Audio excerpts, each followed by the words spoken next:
कुमार गौरव, चुनाव से ठीक पहले क्या इलेक्टोरल बॉन्ड इस मुद्दे पर सरकार घिरती नजर आ रही है? हालांकि तर्क तमाम दिए जा रहे हैं क्योंकि अभी तो आधा अधूरा आंकड़ा है, अभी तो यह भी आंकड़ा सामने नहीं है कि किस पार्टी ने किस चंदे को कितना भुनाया।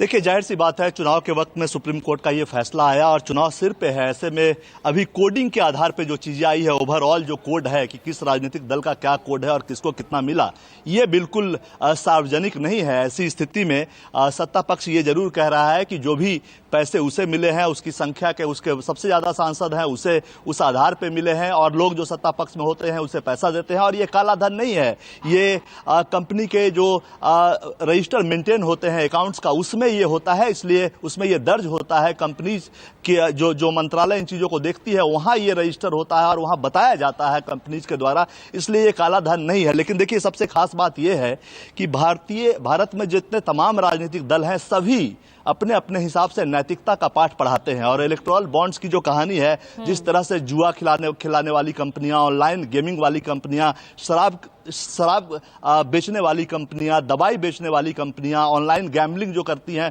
उन तमाम कंपनियों ने जिस तरह से धन राजनीतिक दलों को दिया है, जिसे भी दिया है तमाम, अगर भाजपा को 1 रुपया दिया है तो कांग्रेस को 25 पैसे या 50 पैसा भी दिया ही होगा। इसी तरह से टीएमसी को, तमाम राजनीतिक दलों को कुछ न कुछ पैसा इस तरह के लोगों ने दिया है, इस तरह की कंपनियों ने दिया है। तो ये सवाल जरूर उठता है कि नैतिकता का पाठ पढ़ाने वाली तमाम राजनीतिक दलों की नैतिकता कहां गई और ये कितने अनैतिक हैं। राजनीतिक दल जो बात कुछ करते हैं और काम कुछ करते हैं, वो ये इलेक्टोरल बॉन्ड की पूरी कहानी ये दिखाने के लिए काफी है, पूरी स्टोरी बताने के लिए काफी है कि राजनीतिक दल कितने अनैतिक हैं और किस तरह से इस तरह से 2 नंबर के लोगों का पैसा लेकर वो राजनीति करते हैं और चुनाव भी लड़ते हैं। पिछले 10 साल से देश में राम राज्य का दावा किया जा रहा है कि 10 साल से राम राज्य है। राम राज्य में जुएरी, नशेरी और शराब वाली कंपनी, दवा वाली कंपनी, ऑनलाइन गैम्बलिंग वाली कंपनियों से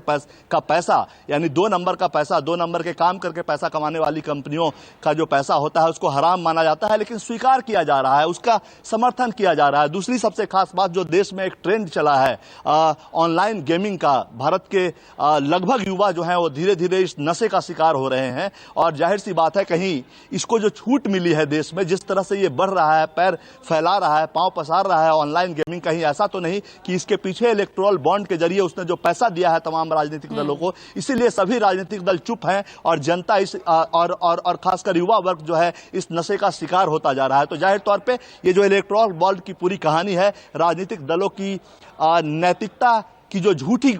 कहानी है, उसको दिखाता है। वो दिखाता है कि कितने अनैतिक हैं राजनीतिक दल और भारत में किस तरह से राजनीति की जा रही है। और जो तमाम दावे हैं नंबर 1 का कि बहुत साफ सुथरी सरकार हम चलाते हैं, कांग्रेस की रही हो, बीजेपी की रही हो, तमाम राज्यों में जिनकी भी सरकारें हैं, हमाम में एक कहावत है, हमाम में सभी हैं, उस शब्द को यूज नहीं कर सकते, लेकिन सभी एक ही तरह के हैं। और इलेक्टोरल बॉन्ड की कहानी कितने अनैतिक हैं राजनीतिक दल, वो बताने के लिए काफी है। लेकिन अभी चुनाव है और जाहिर सी बात है, ऐसे में अपना अपना बचाव सभी पक्ष करेंगे। वो जब कोडिंग सामने आएगी तब पोल खुलेगा कि किस राजनीतिक दल को किस कंपनी ने कितना पैसा दिया, वो कंपनी कितना बेहतर काम करती है देश में, तब ये पोल पट्टी खुलेगी। कहेंगे, लेकिन आज आपने एकदम निष्पक्ष तरीके से दोनों पक्षों को, तमाम राजनीतिक दलों की आज आप बात करते नजर आ रहे हैं।